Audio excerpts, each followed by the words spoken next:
Arjun sir sir ఇక్కడ sir ఇటు sir sir రీసెంట్గా విజయ్ సార్ని కలిసారు మీరు, ఇద్దరు వైట్ షర్ట్లతో మంచి పిక్ ఉంది, చాలా బాగుంది సార్. విజయ్ గారి పరిపాలన చూస్తుంటే ఒకే ఒక్కడు సినిమా గుర్తొస్తుందంటూ కూడా చాలా వైరల్ అవుతున్నాయి చాలా పిక్స్. పైన మీ బొమ్మ, కింద విజయ్ గారి బొమ్మ, ఇద్దరు సమకాలీకులు, మీ జూనియర్ అయినా ఎలా అనిపిస్తుంది సార్ మీ ఒకే ఒక్కడు సినిమాని ఇప్పుడు తమిళ ప్రజలు చూస్తున్నారు అంటే రియల్గా? మొన్న మీట్ అయ్యాను ఆయన్ని, సీఎం అయిన తర్వాత మీట్ అయినప్పుడు కూడా ఆయన కూడా ఇదే చెప్పారు, చాలా మీమ్స్ వస్తుంది సార్. నాకు ఫస్ట్ అది సీఎం సీట్ చూసినప్పుడు ఒకే ఒక్కడు జ్ఞాపకం వచ్చింది, అలాగ వచ్చి కూర్చున్నప్పుడు ఆయనకు అదే ఫీల్ అయిందంట. And I'm very very proud, మన ఫిల్మ్ ఇండస్ట్రీ మా ఫెటర్నిటీ నుంచి ఒక మనిషి, మాకు తెలిసిన ఒక యాక్టరు, మొన్న కలిసి యాక్ట్ చేసిన యాక్టర్ ఈరోజు చీఫ్ మినిస్టర్ అని చెప్పుకోవడానికి చాలా గర్వంగా ఉంది. అండ్ చాలా పెద్ద అచీవ్మెంట్ అది. ఫస్ట్ టైం కంటెస్ట్ చేసి is become chief minister. We are very proud of him. Sir తెలుగులో పవన్ కళ్యాణ్ గారు డిప్యూటీ సీఎం ఉన్నారు, తమిళ్లో అలాగే విజయ్ గారు సీఎం అయ్యారు.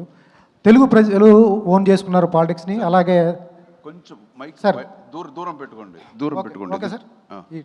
సార్ తెలుగులో పవన్ కళ్యాణ్ గారు డిప్యూటీ సీఎం అయ్యారు, అలాగే తమిళ్లో విజయ్ గారు సీఎం అయ్యారు. వాళ్ళంతా ఓన్ చేసుకున్నారు తెలుగు కానీ, తర్వాత తమిళ ఆడియన్స్ కానీ. కన్నడంలో అర్జున్ గారిని కూడా చాలా మంచి ఫ్యాన్ బేస్ ఉంది, అందులో అలాగే ఓన్ చేసుకున్నారు.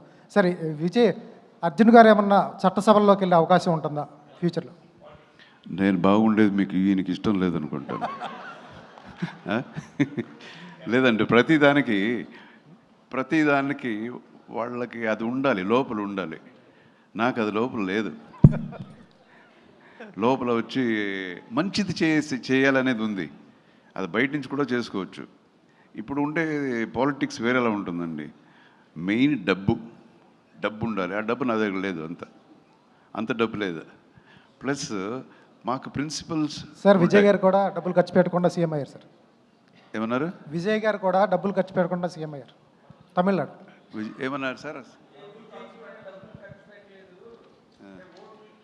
ఆయనంత పేరు లేదు కదా నాకు ఇప్పుడు.